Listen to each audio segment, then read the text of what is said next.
Bucket list.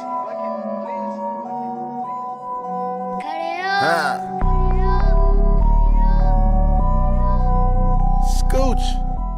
Les hommes panthères. Le gouverneur D me dit s'être rendu en prison pour visiter un homme panthère qui désirait lui prouver qu'il était bien une panthère, en buvant le filtre et en opérant sous les yeux du grand blanc sa métamorphose. D'abord le prisonnier, gêné comme un médium devant un savant, exigea l'obscurité, puis demanda à être transféré en forêt. Là, il but le filtre, prononça les paroles magiques, mais il fut impuissant à se transformer en fauve. « L'esprit du blanc m'est contraire, finit-il par dire. Je ne peux pas réussir devant lui ce que je fais ailleurs sans difficulté. Mon fétiche est sans force contre le sien. » Au procès criminel, ajoute le gouverneur, il est presque impossible de s'y reconnaître dans les dépositions des indigènes où panthère signifie tantôt un animal et tantôt un homme. Il semble y avoir ici plus de nécrophagie que d'anthropophagie. Souvent on est obligé de faire garder les corps récemment enterrés par des miliciens jusqu'à la décomposition. C'est ce qui explique le peu de cimetières de ces régions. Et pourtant, que d'arbres comestibles, ce que les géographes nomment drôlement des subventions spontanées. Nous laissons les nègres se nourrir de nénuphars, d'ignames ou de ces vers noirs annelés qui deviennent phosphorescents dès qu'on les touche, préférant d'excellents pigeons verts et des tourterelles. Beaucoup de femmes indigènes mangent de la terre. Cette géophagie est d'ailleurs une habitude extrêmement ancienne, fort répandue et mystérieuse. À Danané, aux confins du Libéria et de la Côte d'Ivoire, j'assiste à une curieuse représentation. Ce sont des hommes qu'on a fait venir d'un village voisin, qui jonglent et font 1000 tours avec les petites filles de 5 à 6 ans. Ces petites sont nues, avec une ceinture de perles de couleur et au front un diadème de peau de panthère et de coquillages. Au son des tambours, avec une violence rythmée, les hommes les empoignent, détendus, les dressent, raidis, les laissent tomber, se les passent autour du cou, font avec ces petits corps d'étranges moulinets, vous les jettent à la figure et les rattrapent par un pied au dernier moment. Ces actrices enfants se laissent faire avec indifférence, leurs jeunes os sont flexibles comme du caoutchouc, et il n'y a aucune limite à leur souplesse. Ces acrobaties ne sont pas un spectacle forain, elles sont pratiquées rituellement par une peuplade tout à fait arriérée, anthropophage, à la grosse tête prognate et simiesque. Ces danses sont certainement la stylisation de sacrifices d'enfants. À un moment donné, 2 des hommes s'affrontent. Ils sont laids, petits, très noirs, comme toutes ces populations des forêts, races sournoises, primitives, peureuses, traquées par tous les conquérants, cachées depuis des siècles dans la sylve inaccessible, cependant athlétiques, avec des bras cordés et des pectoraux comme sculptés dans le bois. L'un des nègres porte à plat sur ses mains la petite fille, et le second, à 3 mètres de lui, tente un glaive de gladiateur. En un clin d'œil, l'enfant est lancé d'un homme à l'autre et le sabre aussi, en sens contraire, mais avec tant de rapidité et tellement sur le même plan que l'on croit voir l'arme traverser le corps de la fillette. Ce jeu n'est pas sans risque, et, il y a 2 ans, me dit-on, une petite y a été tuée. À Mans, j'ai vu aussi le ballet local, dit ballet de Mans, dansé par des fillettes de 7 à 8 ans.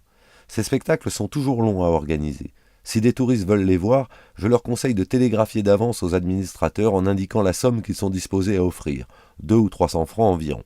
Ceci parce que chaque village n'a généralement qu'1 ou 2 danseuses, de sorte que pour en réunir une douzaine, il faut envoyer une camionnette faire le tour de plusieurs villages, situés souvent à 30 ou 40 kilomètres l'un de l'autre. Ces fillettes dansent ainsi jusqu'à la puberté, jamais plus tard. Elles sont vierges. Dès que leur sein pointe, c'est-à-dire vers 9 ans, elles vont chez le forgeron du village se faire l'excision clitoridienne et ne peuvent plus dès lors faire partie du corps de ballet. Jamais elles ne posent les pieds par terre autrement que pour danser. Les voici qui arrivent nues ou vêtues d'un petit pagne de lanière de cuir et d'une ceinture de sonnette, à cheval sur le cou de leurs frères. Ces frères sont de fort vilains messieurs, feignants, immoraux, qui dépouillent ces fillettes de leurs gains et en vivent. Aux lueurs des lanternes tempêtes, je regarde ces 6 petites négresses se convulser dans la poussière au rythme des tambours. Elles se trémoussent comme au Charleston, cambrent les reins, offrent leur ventre, viennent se frotter en mesure à vos jambes avec une violence dont l'impudicité dépasse même celle des danseurs chleux de Marrakech, ces jeunes lévites. Leurs peaux sont molles et fraîches comme la peau de poisson écaillé. Parfois elles se prosternent dans la poussière, le derrière en l'air, mues par les plus provocants coups de rein, moitié bêtes et moitié femelles. Cela dure des heures et se prolongerait jusqu'au jour si nous n'allions nous coucher. Puisque je parle de ballet, il me faut signaler que le plus beau ballet de l'Afrique occidentale française, et plus particulièrement de la Côte d'Ivoire, colonie célèbre pour ses danses, est celui de Kimbirila, village près d'Odiéné, non loin de la frontière de Guinée, avec ses danseurs sur échasse. Il est difficile de le voir dans tout son ensemble, car il exige de 2 à 300 exécutants et n'est exécuté que dans des circonstances exceptionnelles. Il comporte une trentaine de figures représentant la guerre, le départ pour le combat de la mort, la douleur des mères, l'enlèvement des femmes, etc. Avec accompagnement d'un véritable orchestre symphonique et des cris syncopés qui doivent rappeler les coefforts de Milhaud. Je n'ai pas pu me rendre à Kimbiri-là. Lorsqu'un blanc danse 50 heures sans s'arrêter, il tombe mort ou bien il est proclamé champion. Cela est risible quand on sait que tous les Noirs d'Afrique, lors de la nouvelle lune, dansent 5 ou 6 jours de suite.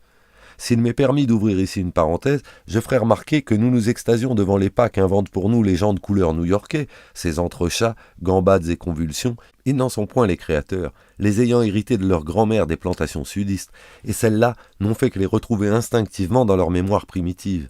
La danse dans les pays civilisés a perdu son sens initial. Elle ne prend sa vraie signification qu'en Afrique et loin des côtes. Là, danser est une cérémonie magique, un acte de magie imitative. C'est s'efforcer de copier l'amour, la chasse, la pluie, les funérailles. Ce n'est pas un art chez les primitifs, ce n'est pas un plaisir. Chacun danse pour ses dieux, non pour soi. En aucun cas les couples ne s'enlacent, on est seul ou face à face. Il y a même des danses de vieillards. Ce terme de danse est d'ailleurs impropre. Comme dit une grande autorité en ces matières, M. Delafosse, beaucoup de cérémonies mimées que les Européens englobent sous le titre de danse nègre ou de tam-tam ne sont en réalité que des représentations dramatiques. Et le savant anglais, M. Amory Talbot, dans ses études sur le caractère magique du théâtre nègre, a dernièrement donné à la chorégraphie africaine son plein sens, que M. Labouret, chez nous, a sans doute été seul à soupçonner. Les professionnels de la danse en Côte d'Ivoire, il y en a 2 ou 3 par village, ne sont pas de jolis jeunes gens très invités. Ils forment une branche à part de la sorcellerie. Ils sont des gens suspects, tenus pour fort dangereux. Dans un mémoire très remarquable sur les danses noires qu'a fait paraître au bulletin de l'AOF l'administrateur M.F. de Kersin-Guilly, celui-ci remarque que partout en Afrique, la danse est en décroissance. Des indigènes que notre civilisation a fait plus riches, moins craintifs, plus heureux, ne devraient-ils pas danser davantage si la danse était un divertissement et non une forme de la magie ? Les nègres dansent moins parce qu'ils croient moins. Rentré vers 9 heures du soir à travers la forêt, cette nuit des bois n'est pas la nuit légère de chez nous. C'est une nuit lourde, hostile, à travers laquelle il faut se frayer son chemin, une vraie nuit de préhistoire. Les termitières émergent comme des spectres, quelques fûts blancs de palmiers, des troncs déchiquetés, d'arbres brûlés, effroyables comme le gibet de l'homme qui rit. Au loin, la forêt flambe, flamme rouge avançant sur une seule ligne, comme une compagnie d'assaut. Grillons stridents et métalliques. L'auto traverse des ondes chaudes et froides, des zones d'odeur, l'encens, le champignon, l'opium froid et surtout le laudanum.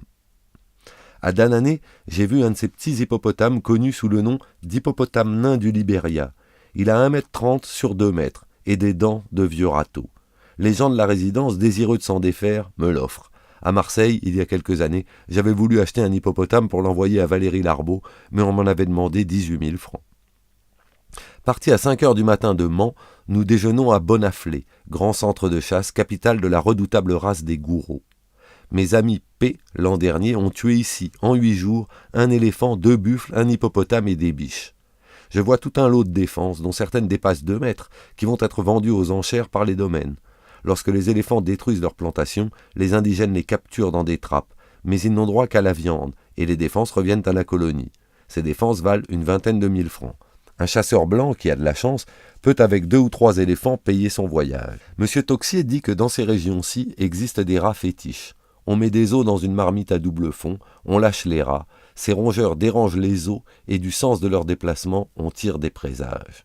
Stalactite cotonneuse des nuages. On supplicie un agneau par strangulation au clair de lune. J'achète quelques masques. Ceux qu'on offre sont modernes, en vilain bois, légers et enduits de couleurs chimiques. Les indigènes se dessaisissent très difficilement de leurs masques anciens, qui sont fétiches. Ils les cachent et ne les sortent que pour les fêtes. Il n'y a qu'aux administrateurs qu'ils n'osent les refuser. Mais ceux-ci n'aiment guère faire pression sur leurs subordonnés. Masques mystérieux d'Afrique qui vont en se multipliant à mesure que croît l'ombre de la forêt. Le masque n'apparaît au Soudan que par exception, dans les falaises de Bandiagara, endroit d'ailleurs sinistre habité par les abbés anthropophages. À mesure que les bois s'épaississent, les masques gagnent en réalisme, en férocité, en étrangeté. Cette région des gourous, des baoulés, des dents est célèbre à cet égard. On m'apporte une tête de démon cornu en bois noir qui me rappelle certains monstres romans. Masque baoulé, tatouage en relief, noir. masque de mant à lunettes de kaolin blanc, masque de Haute-Volta plat, pâle, séparé par une arête en crémaillère qui figure le nez, comme dans la Grèce mycénienne, masque congolais à barbe de raffia, à chevelure de plumes, à yeux en tube, masques paouins, les plus beaux, blancs et plats, sans relief, aux yeux mi-clos, magiques et mystérieux, et qui font penser au premier masque japonais du 8e siècle du musée de Nara. D'ailleurs, le masque japonais est certainement d'origine polynésienne. Or, du masque des îles Salomon ou de Nouvelle-Guinée au masque africain, il n'y a qu'un pas. J'en possède de l'Alaska et du Mexique. La parenté avec ceux de la Côte d'Ivoire est également frappante. Ils ne sont pas faits pour être vus de jour, dit très justement Derain, mais la nuit, à la lune. Éclairez-les d'une bougie, voyez les ombres portées par leur relief, et vous comprendrez. Forêt de Côte d'Ivoire. Elle est moins humide, moins touffue, moins accablante que ses sœurs d'Asie. Les plus belles jungles du monde sont la forêt de la côte pacifique du Guatemala, la forêt d'arrière-pays au Brésil et en Guyane hollandaise, la forêt du sud-est de Sumatra, puis celle du Congo. Le Cambodge et le Siam ne viennent qu'ensuite. Les arbres ici sont chargés de lianes, de parasites comme des paquets de lasagne grises qui font plier les branches. Fûts rigides, verticaux, comme des mâts, avec leur cordage de lianes.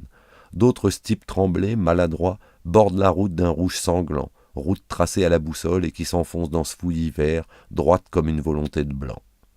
Les arbres s'élèvent, les lianes descendent, des indigènes travaillent à la route avec des cris de joie. Les feuilles font leur peau verte, forêt gothique. Soudain des bananiers, larges drapeaux, annoncent une culture, un village, et après cette confusion, ce silence, on est heureux d'apercevoir enfin quelques misérables cases. Arbres intermédiaires entre le ciel et la terre, des ficelles leur pendent de partout, comme les robes de sorciers. Autour du village trônent palmiers morts sans feuilles, tués par les incisions de sève, car les indigènes ont bu le vin de palme, et qui ressemble à des coupes vidées. Arbres plus surchargés de parasites que la table d'un riche. Une palmeraie à l'horizon, les plus hauts palmiers écouvillonnent le ciel. L'eau et le feu sont ce que j'aime le mieux au monde. Rivière noire, lourde d'un liquide foncé, couleur de révélateur photographique et, en travers, des cadavres d'arbres noyés. Barrages de joncs, filets d'herbes tressés pour prendre les poissons. Feu. Les indigènes ne défrichent pas à la hache comme nous, ni à la dynamite comme les Canadiens, mais surtout au feu. Au pied des arbres, ils allument des feux, et bientôt la moelle brûle à l'intérieur, et les fromagers, les acajou de 20 mètres, se transforment en hauts fourneaux. On voit la fumée sortir par le faîte, comme d'une cheminée. Pour élargir la route, on en a abattu beaucoup, beaucoup trop. Quelle différence avec les étroites percées de la forêt cambodgienne. Quels décombres végétaux.